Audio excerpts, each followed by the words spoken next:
Alright guys, Lyle with No Hippie Trucking and Transportation. I am still waiting for these guys to come and repower my load. Not in no hurry or anything like that, but I did want to make another video in regards to some comments that I just read. I'm a little bit behind, so if I haven't if I haven't replied to any comments, I apologize. I'll get to those when I can. So I had done a video a while back and I said I have 99 problems and a load ain't one. And one of the comments in that video said they're predicting that freight's going to go down to 75 cents per mile. What then? Well, I'm going to tell you. You could talk to my wife. She's probably heard it more than anybody. But I don't worry about shit till it's time to worry about it. That doesn't mean I don't prepare for it. That means I'm not going to sit here and stress out about some shit that may or may not happen. That's just not how I'm built to roll. So we'll deal with that when we deal with it. Now, in dealing with that, or even the fear of that happening, or whatever the case may be, it's still the same thing. The same thing I've preached from day one on this channel is stack aside some money, have you a little bit of a bankroll to make it through, the tough times that may or may not happen. Now, there's a saying that goes on out there that's getting a little old and tired. People say, I'm playing chess, not checkers, and then you started having people say that now they're playing three-dimensional chess or some shit like that. But listen, I'm going to be straight up honest with you. I'm playing checkers. I'm not playing chess. And here's what I mean by that.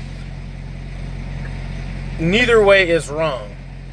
Okay? But the way my mind works is if I deal with a bunch of stuff that really doesn't matter to me, I end up getting bogged down. Or if I try to get too bogged down in details, it kind of slows me up. So for example,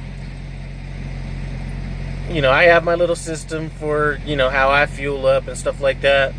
But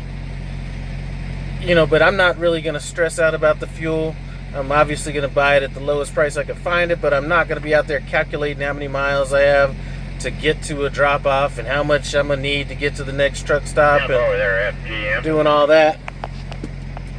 Turn that shit off. I need to do a video on CB chatter and stuff like that too, but when I get a load, I'm not sitting there trying to calculate out how many cents per mile and all this kind of stuff. I'm really not going through all that stuff. I'm not to be honest with you, and people are going to be looking at me like I'm crazy.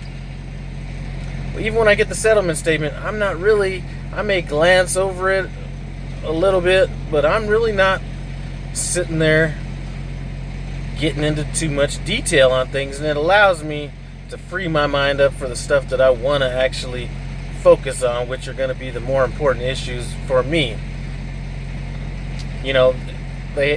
Prime has this ACE 2 class, and you go to this class and you sit in there and they break down all this stuff, and I'm really not interested in going to that class.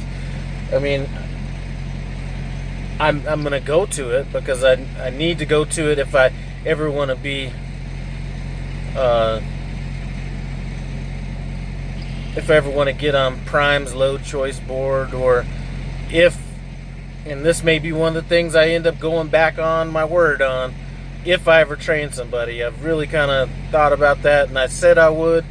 I go back on very few things in my life, but that might have to be the one, no matter how much pressure the Million Mile Man puts on me in every one of our conversations about that. But anyway, so that's how I do it.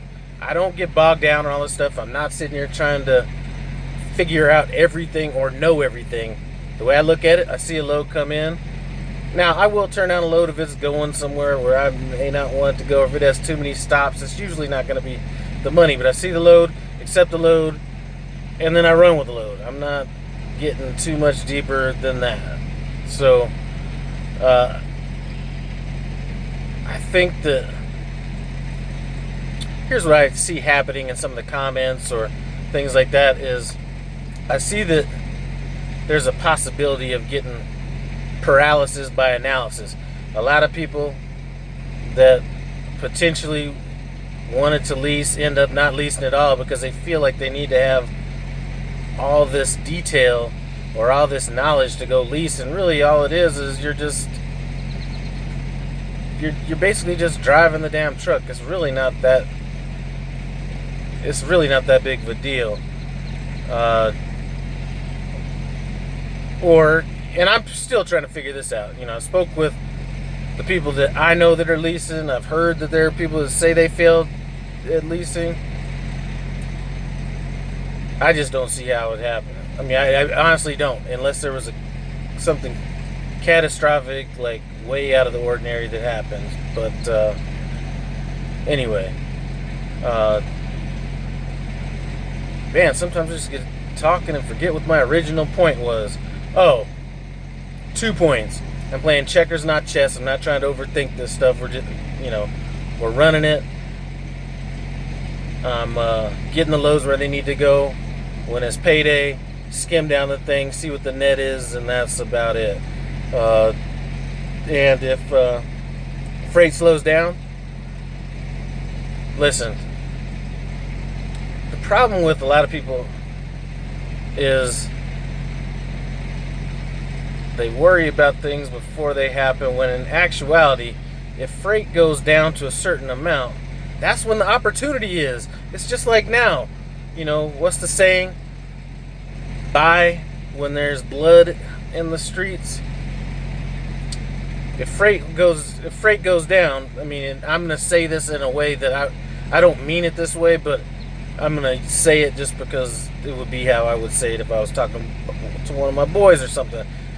If freight goes down, it's going to clear all the suckers out, and it's going to leave the strong to survive. So if you build your system around that, then you should be able to be okay, because the freight is going to keep going. Back in the days I was in the car business, and there was a saying: if there's too many customers,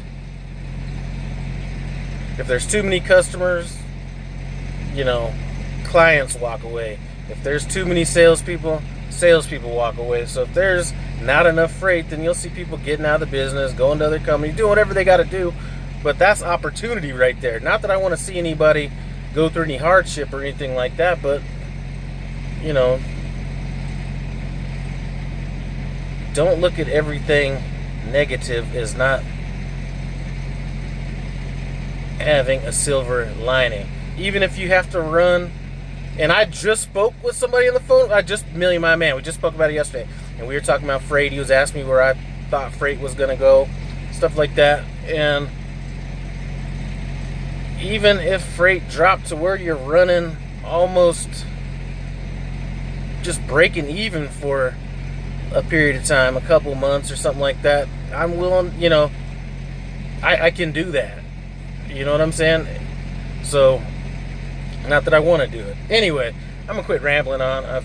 I'm defeating the whole purpose of this video, but hopefully you guys kind of get my point. Stop worrying about stuff that you don't have any control over, and just prepare and be ready if it does happen.